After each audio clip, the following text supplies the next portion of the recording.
अभी तो बहुत ज़्यादा लोगों को समझ आ गई कि जो फीमेल्स हैं वो गेम्स वगैरह करती हैं। जब शुरू में स्कूल में थे तब जब हम गाउन के नीचे हमने जॉगर्स पहने होने तो बॉयज़ जो वो हुटिंग करते थे कि आज हमारे साथ रेस लगाएं। तो कभी कभार तो हम पकड़ के उनको फेंटा भी लगा देते थे। अस्सलाम वालेकुम, मेरा नाम फ़ातिमा हुसैन है और मेरा ताल्लुक़ फैसलाबाद से है। और मैं नेशनल चैम्पियन हूँ जैवलिन थ्रो में। 2016 से मैं नेशनल चैम्पियन हो रही हूँ और मैंने पाकिस्तान की सेकंड लॉन्गेस्ट थ्रो की है।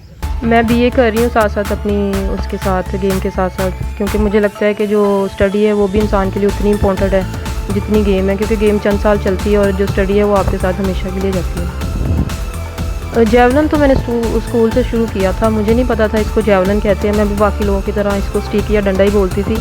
तो जैवलिन का मुझे बाद में नेम और इसकी जो पता चला है कि ये बहुत अच्छी गेम है और एक यूनिक गेम है। ओलंपिक्स में भी ये खेली जाती है। टीचर ने कहना था आके कर लो तो मैंने कर लेना, लेकिन मैंने घर नहीं बताया था कि मैं स्कूल में ये एक्स्ट्रा एक्टिविटीज़ में पार्टिसिपेट कर रही हूँ। तो मिस ने मुझे कहा था कि आप अपने घर बता के आना कि आज हम शायद थोड़ा लेट हो जाएं, क्योंकि वो आपको पता है जो कंपटीशन होते हैं उसमें टाइम लग जाता है। तो मैंने कहा मिस मैंने तो घर नहीं बताया मैं गेम करती हूँ इस तरह। तो मेरी टीचर ने मेरे घर बताया था, तो कोई मसला ज़्यादा तो नहीं हुआ था। उन्होंने यही कहा था कि आपने हमें बताया क्यों नहीं, लेकिन वो बहुत मेरी फैमिली जो है मुझे बहुत ज़्यादा सपोर्ट करती है। लेकिन बाद में मुझे पता चला ये बहुत टफ था, लेकिन मैंने इसको स्किप नहीं किया।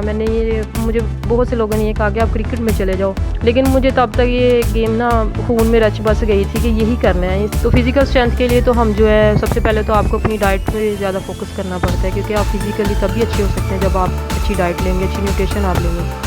उसके लिए तो पाकिस्तान में वो जो प्लेयर्स हैं वो ज़्यादातर खुद ही अपने बलबूते पे करते हैं। जैसे किसी को पता है कि मैंने ओलंपिक्स पे जाना है या मैंने किसी नेशनल चैम्पियनशिप में पार्टिसिपेट करना है, तो वो जो प्लेयर्स हैं वो अपने तौर पे अपनी डाइट को जो कैलोरीज़ हैं वो पूरी करने की कोशिश करते हैं। लेकिन क्योंकि हमारा सिस्टम ऐसा नहीं है जो प्रॉपर एक कैंप होता है वहाँ पे या वहाँ पे डाइट का जो इंतज़ाम किया जाए वो नहीं होता, तो प्लेयर्स अपने तौर पे करने की कोशिश करते हैं।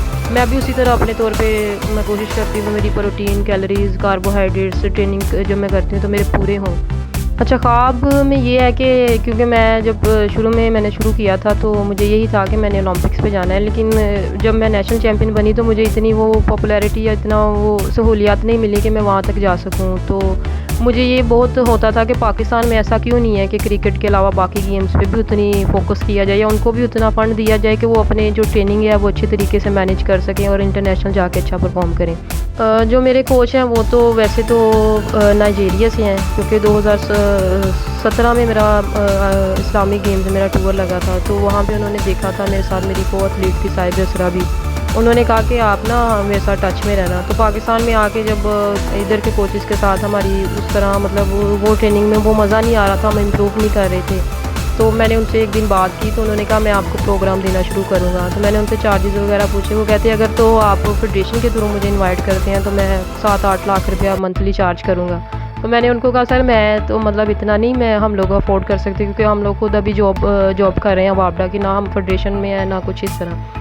तो उन्होंने कहा मैं आपको फ्री ट्रेनिंग करवाऊँगा। तो तकरीबन 2018 से लेके वो अभी तक हमें फ्री ऑफ कॉस्ट ट्रेनिंग करा रहे हैं, और उनकी ट्रेनिंग की वजह से मैंने जब 2017 में 39 मीटर थ्रो की थी तो अब मैं 44-45 मीटर कर रही हूँ और उनकी ट्रेनिंग की वजह से कर रही हूँ। तो ये बहुत मैं कहती हूँ कि वो फरिश्ता इंसान ही है, जो पाकिस्तान में भी इस तरह नहीं होता। आप किसी भी स्कूल में चले जाए इतनी ज़्यादा फ़ीस चार्ज करते हैं कोचेज़। ये तो गिला तो शुरू से ही था कि क्रिकेट पे बहुत ज़्यादा हमारा मीडिया का भी हर चीज़ का फोकस होता है कि जो क्रिकेटर अगर आपका कोई रोड पे भी नज़र आ जाए तो वो आपका कल को ब्रेकिंग न्यूज़ बनी होती है। और हम जो नेशनल चैम्पियन है या इंटरनेशनल मेडलिस्ट हैं वो कहीं भी चले जाएं लोग उनको पहचानते ही नहीं है। तो ये वाला मसला पाकिस्तानियों के साथ है कि वो बस क्रिकेट को ही फोकस करते हैं, बाकी गेम्स को भी करें इंशाल्लाह उतना ही मज़ा आएगा।